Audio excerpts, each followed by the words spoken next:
अस्सलाम वालेकुम, मैं हूं आपका होस्ट और दोस्त फरहान रशीद और आप इस समय देख रहे हैं हमारा यूट्यूब चैनल न्यूज़ 786 नेटवर्क। दोस्तों, आज 28 मई 2025 है। दोस्तों, आज मैंने अर्ली मॉर्निंग 1:30 बजे के करीब हमारे यूट्यूब चैनल न्यूज़ 786 में एक न्यूज़ ब्रेक किया था। वो है नौहरा शेख को अरेस्ट करके हैदराबाद लेके आए गए। उसके बाद मैंने आपको कोई तफसीली रिपोर्ट नहीं दी थी, लाइव चलाया था प्रोग्राम में ताकि आप लोग लाइव उसको हैदराबाद लेके आते हुए देख सकें। तो आप हमारे स्क्रीन पे देख रहे हैं कि नौहरा शेख को दिल्ली से हैदराबाद इंडिगो एयरलाइन से लेकर आया गया और सीसीएस की पुलिस उसको जो है लेकर जाके जीप में बिठा रहे हैं। तो आप देख रहे हैं कि नौहरा शेख को अरेस्ट कर लिया गया है और कहां से अरेस्ट किया, कैसे अरेस्ट किया, क्या कहानी है इसके पीछे, तमाम डिटेल्स, पूरा वीडियो जरूर देखिएगा। देखिए, आप यहाँ पे नौहरा शेख को अरेस्ट करते हुए जो नज़ारा देखे हैं वो दोबारा से देखिए। मैं आपको दिखा रहा हूँ यहाँ पे सीसीएस की पुलिस और हीरा गोल्ड की आवाम जो है इतना अच्छा इंतजाम कर चुकी है नौहरा शेख के लिए। जीप में बिठाने के बाद उसको कहाँ लेके गए आप देख सकते हैं। यहाँ पे रेड कारपेट फूलों से सजा करके इसको जो है पुलिस जो है आवाम जो है वेलकम कर रही है इस अरेस्ट का। देखिए, गले मिले जा रहे हैं कि इसको अरेस्ट हो गई और खुशियां मना रही है हीरा गोल्ड की फैमिली। आप देख सकते हैं यहाँ पे। तो नौहरा शेख को अरेस्ट किया गया है सीसीएस की पुलिस हैदराबाद की। किस सिलसिले में, क्या केस है, क्यों अरेस्ट किया गया है, पूरी वीडियो जरूर देखिएगा। क्योंकि मेरा न्यूज ब्रेक होते ही जैसे मैं लाइव प्रोग्राम चलाया उसके पीछे ही कुछ वीडियोस जो है लाइव प्रोग्राम चलाए गए, जिसमें से चांद भी एक है लिम्रा टाइम्स का, उस बंदे ने भी एक वीडियो चलाया। अब हकीकत क्या है, बदगुमानी क्या है, क्या सच है, क्या झूठ है, क्या वाकई में सीसीएस की पुलिस जो है हैदराबाद की जो अरेस्ट किया है वो नौहरा शेख की एक सेटिंग थी या इसके पीछे एक बहुत बड़ा राज है, इसमें फायदा है हीरा गोल्ड के इन्वेस्टरों को उनका पैसा जो है रिफंड लेने के लिए। तमाम चीजें जो है मैं आपको लेकर चलता हूं, मैं आपको बता रहा हूं। इसके लिए हम सीधा जो है हमारी स्क्रीन पे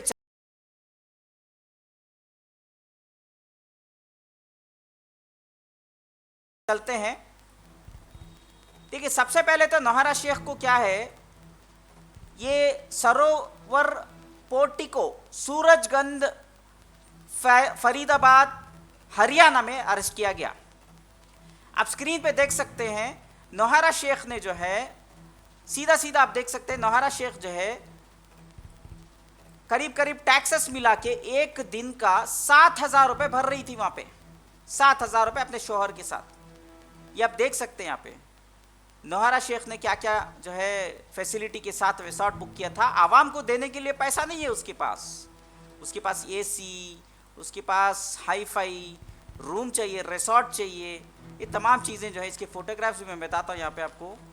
ये देखिए, ये है वो रिसोर्ट ये है। आप ये रिसोर्ट के पिक्चर्स भी देख सकते हैं आप। ये देखिए कितना, 7,000 रुपये एक रात के लिए, आवाम के लिए पैसा देने के लिए नहीं है इसके पास। इतने बड़े रिसोर्ट में छुपी हुई थी वो नौहरा शेख। और हैट्स ऑफ तो तेलंगाना पुलिस, तेलंगाना की सीसीएस पुलिस जो है इसको टॉम एंड जेरी की तरह जो ये खेल खेल रही थी। 19 मई 2025 से इसको ढूंढ रही थी सीसीएस की पुलिस, क्योंकि नॉन बेलेबल वारंट इश्यू हुआ था इसके ऊपर और इसने रिकॉल पिटीशन डाला था। नौहरा शेख ने नॉन अवेलेबल वारंट के लिए रिकॉल पिटीशन डाला था। जो रिकॉल पिटीशन जो है वो एक्चुअली कोर्ट ने एक्सेप्ट नहीं किया। उसके पीछे रीज़न ये है कि नौहरा शेख को जब कोर्ट में अपीयर होना था तो नौहरा शेख जो है कोर्ट में अपीयर नहीं हुई थी। 19 मई को उसको बुलाया गया था कोर्ट में और इनके वकील ने कहा कि वो नहीं आ सकती और एक पिटीशन डाली थी वहाँ पे कि वो नहीं आ सकती एग्जाम्शन के लिए। एक न्यूज़ चैनल में बताया कि उसको वो एग्जाम्शन डाल सकती थी, उसने एग्जाम्शन डाली थी, लेकिन कोर्ट ने कहा था उसको आने के लिए अगर एग्जाम्शन नहीं देंगे बोल के बार बार उसको मना किया गया था। वो क्योंकि कोर्ट नहीं आई इसीलिए कोर्ट में जज साहब, मैं खुद वहाँ पे कोर्ट में मौजूद था नामपल्ली के कोर्ट में, जज साहब ने गुस्से में आके बोला कि सारे पिटीशंस डिसमिस कर दो, इसको अरेस्ट करो बोल के। और पासपोर्ट का भी जिक्र हुआ था, 2 पासपोर्ट का जिक्र हुआ था। वो भी तफसीरी रिपोर्ट आपको इंशाल्लाह आने वाले दिनों में 3 जुलाई 2025 को वो भी रिपोर्ट मिलेगी। पूरा वीडियो ज़रूर देखिएगा, इसमें बहुत इंटरेस्टिंग फैक्ट है। एक तो वो रिसोर्ट में गई थी, 7,000 रुपये दिन का उसने खर्चा उठाया। उसके बाद जो हुआ है वो भी मुझे आपको दिखाना है। ये देखिए, नौहरा शेख ने जो है जिस केस में ने अरेस्ट किया है। ऐसे 4 केसेस है इसके ऊपर, जिसमें एनबीडब्ल्यू है, नॉन बेलेबल वारंट है। नौहरा शेख ने ऑलरेडी जो है एक केस जो है डाल चुकी है और वहाँ पे जो है बेल की एप्लीकेशन डाल चुकी है और इंशाल्लाह कल नामपल्ली के कोर्ट में नौहरा शेख की बेल कैंसिल होगी या नहीं होगी, इसके बारे में चर्चा होगी। ऐसे 4 केसेस हैं जिसमें उसको नौहरा शेख को जो है नॉन बेलेबल वारंट है और चारों केसेस में से 3 केसेस के इसमें उसको पकड़ा गया है और ईडी के केस में अभी अरेस्ट जो है पेंडिंग है। और ईडी का भी मैं बाद में मामला बताता हूँ, पहले ये सीसीएस का मामला सुन लीजिए। तो इसको बेल मिलने के चांसेस हैं, अब देखना है क्या होगा, वो भी कल आपको कल की रिपोर्ट 29 मई 2025 को दिखाई जाएगी। उसके अलावा नौहरा शेख ने क्या किया है ये आपको मुझे बताना बहुत ज़रूरी है। ये 4 जो केसेस हैं ये पूरे नौहरा शेख के हैं। ये चारों केस में हाई कोर्ट भी गई है नौहरा शेख और हाई कोर्ट में स्टे पिटीशन लगाई है कि इसके ऊपर जो अरेस्ट होने के लिए जो नॉन बेलेबल वारंट था उसके ऊपर स्टे लगाने के लिए ऑलरेडी नौहरा शेख जो है 26 तारीख को पिटीशन डाल चुकी थी, हाई कोर्ट में पिटीशन डाल चुकी थी। और यहाँ पे क्या किया है इसने, डॉक्टर शेख नौहरे मतलब एक नौहरा की जगह नौहरे लगा दिया और स्पेलिंग मिस्टेक करके इसने क्या किया है, वहाँ पे लोगों को बेवकूफ़ बनाने के लिए चुपके से बेल लेने की कोशिश की और ये अरेस्ट होने से बचने की कोशिश की। लेकिन जो पिटीशन इसने डाली है उसकी सुनवाई आज थी, उसकी रिपोर्ट पूरी मेरे पास नहीं है। इंशाल्लाह पूरी रिपोर्ट आने के बाद आज क्या कोर्ट में हुआ, क्या उसकी ये पिटीशन खारिज हुई नहीं हुई, क्या इस पे स्टे लगाया गया नहीं लगाया गया, ये सारी डिटेल्स आपको मिलेंगी। फिलहाल ये तो है हाई कोर्ट में उसने जो है 4 केसेस जो है ऑलरेडी डाल चुकी है। इसके अलावा नामपल्ली के स्पेशल कोर्ट में भी ऐसे 4 केसेस वो डाल चुकी है जिसकी हियरिंग इंशाल्लाह कल है। अब हाई कोर्ट में मामला क्या हो रहा है क्या नहीं हो रहा है वो तमाम चीज़ें आप लोगों को बताई जाएगी। अब मैं आपको जो बताने जा रहा हूँ वो इम्पॉर्टेंट चीज़ ये है, देखिए नौहरा शेख जो है बड़ी चालाकी से ये काम करती आ रही है और जो है आवाम को बेखौफ बना रही है। अब दूसरी बात मैं ये बताना चाह रहा हूँ, जो दूसरे न्यूज़ चैनलों में या यूट्यूबर्स जो है पब्लिक को पैनिक क्रिएट करने की कोशिश कर रहे हैं, वो ये कह रहे हैं कि हैदराबाद की पुलिस जो अरेस्ट की है ये एक सेटिंग है। ये बिल्कुल भी नहीं है, क्योंकि नामपल्ली के स्पेशल कोर्ट में मैं खुद मौजूद था और मैंने जो है एफिडेविट पढ़ी है जो सीसीएस की पुलिस ने वहाँ पे सबमिट करी। हालांकि वो एफिडेविट जो है बाहर सीसीएस अभी नहीं देना चाहती है और इसकी कोर्ट की इजाज़त नहीं है, लेकिन मैंने पढ़ा है उसमें बहुत ही बारीकी से वो एफिडेविट दाखिला किया गया है। नौहरा शेख को बेल ना मिले और इसको अरेस्ट करना है करके बहुत ही एक सॉलिड एविडेंसेस के साथ, प्रूफ के साथ और इसके सारे कारनामे, इसके चार्जशीट, इसके जितने गुनाह हैं सारी चीज़ें सामने खोल दिया है। और जज भी इसके खिलाफ है, जज भी बहुत गुस्से में थे और पीपी पब्लिक प्रोसिक्यूटर जो गवर्नमेंट का वकील जो हमारे हैदराबाद के इन्वेस्टरों की जानिब से तमाम ऑल इंडिया लेवल के इन्वेस्टर्स, हैदराबाद में केस हो रहा है इसका मतलब ये नहीं कि मुंबई के इन्वेस्टर्स कवर नहीं है या बैंगलोर के नहीं है, ऐसा नहीं है, पूरे इंडिया के इन्वेस्टर्स ये हैदराबाद के केस में कवर हो जाते हैं, क्योंकि हेड ऑफिस नौहरा शेख की हीरा गोल्ड की या हीरा ग्रुप की कहो तो वो हैदराबाद में थी। वो वजह से नौहरा शेख जो है अरेस्ट हैदराबाद से होने से नुकसान पब्लिक को कुछ नहीं होना है, पैनिक होने की जरूरत नहीं है। अब कुछ लोगों का कहना है कि अगर ईडी अरेस्ट कर लेती 4-5 दिन जो है रुक जाते, इतना जल्दबाजी क्यों थी, ये सोची समझी साजिश है। नौहरा शेख को बचाने की कोशिश किया जा रहा है। ये 25 करोड़ नहीं भरने के लिए अभी ये यही बहाना बनाएगी कि अरेस्ट कर लिया गया इसलिए मैं नहीं भर पाएगी, ये फलाना ढिमकाना बोल रहे हैं। उसके ऊपर भी मैं बताना चाहता हूँ, देखिए हैदराबाद में ही मेन केस है, क्योंकि हीरा ग्रुप ऑफ कंपनीज का मेन जो रजिस्टर्ड कंपनी का ऑफिस है, रजिस्टर्ड ऑफिस जो कंपनी रजिस्टर्ड है हीरा ग्रुप ऑफ कंपनीज के जितने भी, वो हैदराबाद के एड्रेस पे रजिस्टर्ड है। उसकी वजह से सारे जो कानूनी जो दावे होते हैं वो हैदराबाद के जुरिस्डिक्शन में होते हैं, क्योंकि ऑल इंडिया को कवर कर देता है। और कानून ये कहता है कि मेन पिटीशन जो है वो हैदराबाद से चलना चाहिए, मेन जो केस स्ट्रांग होता है वो हैदराबाद से होगा, क्योंकि इसकी कंपनी जो है हैदराबाद की है। अब इसके जो कंपनी रजिस्टर्ड वो बोल दिया हेड ऑफिस उसकी हैदराबाद में, और ये ज्यादातर हैदराबाद में रहती थी। मुंबई में भी केस स्ट्रांग बनेगा, लेकिन वो बाद में हैदराबाद की पुलिस के साथ मिलकर के काम करेगी, वो आगे की कहानी है। पूरा वीडियो जरूर देखिएगा। एसएफआईओ के इन्वेस्टर्स भी कंफ्यूज हैं, उनको भी जानबूझ के कंफ्यूज किया जा रहा है कि उनको इंसाफ मिलेगा या नहीं मिलेगा। एक पागल आदमी ने कहा कि एसएफआईओ का केस जो है अगर सीसीएस की पुलिस या ईओडब्ल्यू के हाथ में आ जाता है तो ये सारे एसएफआईओ वाले नॉन कंप्लेनेंट्स बन जाएंगे। बिना आप लोगों से आजीजाना गुजारिश है, आप लोग बिल्कुल भी घबराइए नहीं, कोई कंफ्यूजन नहीं है। आपका कंफ्यूजन इसी वीडियो में, पूरा वीडियो जरूर देखिएगा, क्लियर कर देगा इंशाल्लाह, ठीक है। तो अभी मैं ये बताना चाह रहा था कि नौहरा शेख को जो है सीसीएस के अरेस्ट करने से आवाम का बहुत बड़ा फायदा हुआ है, बहुत बड़ा फायदा हुआ है। अब देखिए ईडी हैदराबाद में है उसकी ऑफिस, जो ये हीरा ग्रुप ऑफ कंपनीज की इन्वेस्टिगेशन कर रही है, वो इसलिए कर रही है क्योंकि उसकी हेड ऑफिस जो है वो हैदराबाद में है। पॉइंट नंबर 2, हैदराबाद की सीसीएस यानी कि मुंबई में इसको ईओडब्ल्यू बोलते हैं, कर्नाटक में इसको कॉम्पिटेंट अथॉरिटी बोलते हैं। कॉम्पिटेंट अथॉरिटी मतलब एक कॉम्पिटेंट इस केस को देखने की एजेंसी, वो सीसीएस है हैदराबाद में, उसको ईओडब्ल्यू भी कहा जाता है, या तो आप सीसीएस भी बता सकते हैं उसको, डिटेक्टिव डिपार्टमेंट जो इसकी जांच पड़ताल करती है। सॉरी। तो इसके अरेस्ट करने से ये हमारे लिए फायदा है, और किसी ने बताया कि ईडी के अरेस्ट करने से ये बाइकुला की जेल जाएगी, ये दरअसल एक जो है कंफ्यूजन है। जो भी बताए, एक्चुअली ईडी के अरेस्ट करने से वो बाइकुला जेल नहीं जाएगी, क्योंकि ईडी की ऑफिस भी हैदराबाद ही है, तो चाहे वो सीसीएस अरेस्ट करे या ईडी अरेस्ट करे, दोनों सूरत में वो चंचलगुड़ा की जेल में ही वो बंद होगी।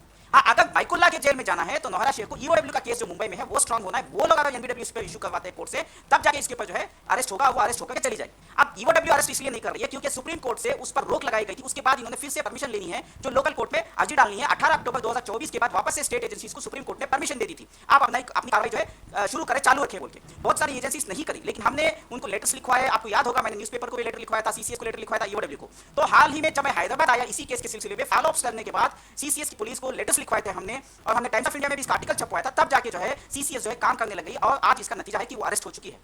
और सीसीएस की पुलिस भी इसको अरेस्ट करना चाह रही थी, लेकिन क्या हुआ कि 18 अक्टूबर 2024 के बाद उनको थोड़ा सा कंफ्यूजन था क्या करना है बोल के, तो वहीं पे उनको इजाजत मिल गई थी। नौहरा शेख का जो मिसलेनियस एप्लीकेशन था वो किसी दूसरी पॉइंट को लेकर के था, और उसको जो बेल के पॉइंट ऑफ व्यू में था, और वो बेल भी जो है पिछली हियरिंग में जज ने जो है सुप्रीम कोर्ट के जज ने सीधा सीधा बता दिया था कि अगर 25 करोड़ जो है नहीं भर पाएगी, फिर से तारीख का इंतजार ना करें, फिर से तारीख का इंतजार ना करें, सुनवाई की इंतजार ना करें, क्योंकि अगली डेट सुप्रीम कोर्ट की आने वाले महीने में आएगी। वो डेट के से पहले जो है उसको चाहो तो ईडी अरेस्ट कर सकती है, और दूसरी एजेंसीज क्योंकि उसमें पार्टी नहीं थे, उन लोगों का कुछ था नहीं, वो लोग अरेस्ट कर सकते हैं। ठीक है, अब अरेस्ट कर लिया तो इससे नुकसान नहीं है, ईओडब्ल्यू अरेस्ट करती है तो बाइकुला की जेल पक्का जाएगी, लेकिन ईडी या सीसीएस करेगी तो वो हैदराबाद में ही जो है उसको चंचलगुड़ा के जेल में ही रखा जाएगा, उससे कोई नुकसान नहीं है। तो आप लोगों का जो शक है वो दूर हो गया।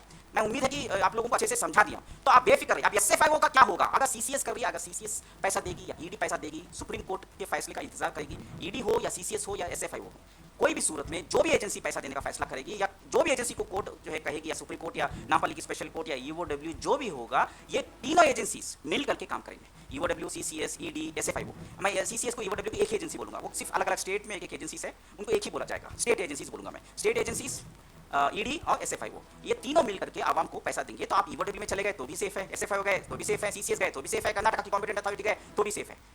हाँ, ये बात जरूरी है, जब पैसा देने की बारी आएगी ऑल इंडिया लेवल में सबको जो है वेरिफिकेशन के बुलाया जाएगा, जो कंप्लेनेंट्स है। नॉन कंप्लेनेंट्स वजूद में है नहीं है, वो वजूद में अगर आना चाहते तो ऑन रिकॉर्ड कोर्ट में जाना पड़ेगा, जिसके लिए हमारा वकील है मुंबई में और हैदराबाद में। अभी वकील थोड़ा ऊपर नीचे हो रहा है, लेकिन मुंबई में तो स्ट्रॉन्ग वकील है, ऑलरेडी 300 लोगों को परमिशन दिला चुके हैं कोर्ट से। तो 300 रुपये हम जो है मेंबरशिप फी मैं लेता हूँ, वो सब लोगों को पता है, मेरा गूगल पे है उसमें आपको मालूम होगा। ठीक है, 9823658527 स्क्रीन पे दिखाई दे रहा है, वहाँ पे आप मुझे व्हाट्सएप पे मैसेज डाल सकते हैं। 300 रुपये और 1200 रुपये वकील का होगा, टोटल 1500 रुपये में आपका नाम जो है कोर्ट के परमिशन से आपका जहां आपका नाम लगना चाहिए, पैसे जब भी कोर्ट जो है रिफंड देने के लिए एक ऑर्डर इशू करेगा, तब आपका नाम जो है उस रिफंड में आ जाएगा। लेकिन चाहे आप एसएफआईओ गए, ईओडब्ल्यू गए, या सीसीएस गए, या कर्नाटका की कॉम्पिटेंट अथॉरिटी गए, कोई भी सूरत में सबको एक सिंगल प्लेटफॉर्म वेरिफिकेशन के लिए आने वाले दिनों में बुलाएगा। तब आपको वेरिफिकेशन करेंगे तो आपको रिफंड आएगा, नहीं तो नहीं आएगा, ये फैक्ट है। लेकिन ये बोलना गलत हो जाएगा कि एसएफआईओ वाले नॉन कंप्लेनेंट हो जाएंगे, फिर से उनको प्रोसीजर फॉलो करना पड़ेगा ऐसा कुछ नहीं है। अभी तक जो हुआ वो आपने कंप्लेंट की है, लेकिन रिफंड के लिए वेरिफिकेशन होता है। हमने आईएमए में भी फॉलो किया है प्रोसीजर, हमने इंजाज में किया है, बुर्राक में किया है, मुजारिबा में किया है, आला में किया है, अजमेरा में किया है, हमको मालूम है कि प्रोसीजर क्या है। तो इंशाअल्लाह बहुत जल्द आप लोगों को एक खुशखबरी मिलेगी जहाँ पे आपको रिफंड मिलने की बात जो है कोर्ट से, मुझे लगता है कि और 6-7 महीने में इंशाअल्लाह रिफंड का सिलसिला चालू हो जाएगा। रही बात प्रॉपर्टीज़ की, देखिए मेरे भाई बुजुर्गों दोस्तों, प्रॉपर्टीज़ का जो है ईडी अगर ऑक्शन में लगाएगी, ये बात मैं भी जानता हूँ, आप लोग भी जानते हैं, सच क्या है, डंके की चोट पर बोलता हूँ, ईडी के ऊपर कोई भी बड़ा सा बड़ा आदमी 40 करोड़ 50 करोड़ 100 करोड़ की प्रॉपर्टी फुल जो है वाइट मनी देने वाला नहीं आएगा, क्योंकि वो ईडी से डरते हैं कहीं वो प्रॉपर्टी खरीदने के चक्कर में खुद ना फंस जाए, ये पैसा कहाँ से आए, ये सवाल होते हैं। इसलिए ईडी अगर बेचने की कोशिश करेगी, बहुत मुश्किल है ईडी के हाथों से प्रॉपर्टी बिकना, लेकिन हम उस प्रोसेस को नहीं रोकेंगे। ईडी अगर बेच रही है, ऑलरेडी सुप्रीम कोर्ट इसको बेचने को कहा है, तो हम उसको फॉलो करेंगे, उसमें हम छेड़खानी नहीं करेंगे, उसको एनकरेज करेंगे इंशाल्लाह। मैं भी ईडी के ऑफिसर से जाके मिलूंगा और जो है सारी जो है अभी तक क्या कार्रवाई हुई है, ऑक्शन जो होने वाला है इसमें कोई क्लाइंट आया है क्या, कोई तहकीकात किया है क्या, प्रॉपर इंस्पेक्शन किया है, तमाम चीज़ें आप लोगों को बताऊंगा। और ईडी को कुछ सहायता होगी तो इंशाल्लाह ग्राउंड में सपोर्ट करने के लिए उनको भी मैं एक हाथ जरूर जो है आगे करूंगा, ताकि उनकी मदद मिल सके और प्रॉपर्टी जल्द से जल्द अच्छी वैल्यू में बिक सके। इसमें कोई गलत नहीं है, प्रॉपर्टी के लिए प्रेशर तो डालेंगे। मान लो कि ईडी अगर फेल हो जाती है, बार बार अगर फेल हो रही है, तो हम जो है कोर्ट में इसके लिए एक अलग से पिटीशन डाल के ये एजेंसी जितने भी हैं वो सारे एजेंसीज मिलकर ऑल इंडिया लेवल पे एक सिंगल जो है कंफ्यूजन ना है, सिंगल अथॉरिटी बिठाई जाए, स्पेशल हीरा गोल्ड के लिए कॉम्पिटेंट अथॉरिटी बनाया जाए ऑल इंडिया लेवल पे। जैसे आईएमए के केस में स्पेशल अथॉरिटी बिठाई गई है, वैसे हीरा गोल्ड का डेडिकेटेड एक स्पेशल सिंगल विंडो बना करके, और ये ऑप्शन के लिए प्रॉपर्टी ईडी ना करके वो जो सिंगल बॉडी बनाई जाती है, ईडी भी उसमें पार्टी रहेगी, लेकिन दूसरी एजेंसी अगर इसमें ऑप्शन के लिए पब्लिक को बोलती है तो हमारे चांसेस जो है ज्यादा वैल्यू में प्रॉपर्टी बिकने के हैं। लेकिन अभी हम छेड़खानी नहीं करेंगे, फिलहाल जो प्रोसीजर है उसमें छेड़खानी नहीं करेंगे, देखेंगे और कि क्या प्रॉपर्टी जो आने वाले दिनों में है वो बिकेगी या नहीं बिकेगी। अगर मान लो कि नहीं बिकेगी तो हम ऐसे ही हाथ जो है बांध करके नहीं बैठ सकते, हमें भी कुछ जद्दोजहद करना है। उस टाइम पे मैं आप तमाम लोगों को दावत दूंगा और तमाम लोगों से सपोर्ट मांगूंगा। और मैं बदनाम तो हूं पहले से 300 रुपये लेने के लिए, वो 300 रुपये लेकर ही मैं काम करूंगा, क्योंकि मुझे भी जो है ये काम ग्राउंड वर्क में जहां पे भी जाना है उसके लिए मुझे फंडिंग चाहिए, मुझे सपोर्ट चाहिए, खर्चा आएगा। कल मैं एयरपोर्ट गया था, मुझे 500 रुपये खर्चा हुआ है खाली वो एक लाइव कवरेज देने के लिए, क्योंकि रात में बारिश आ रही थी।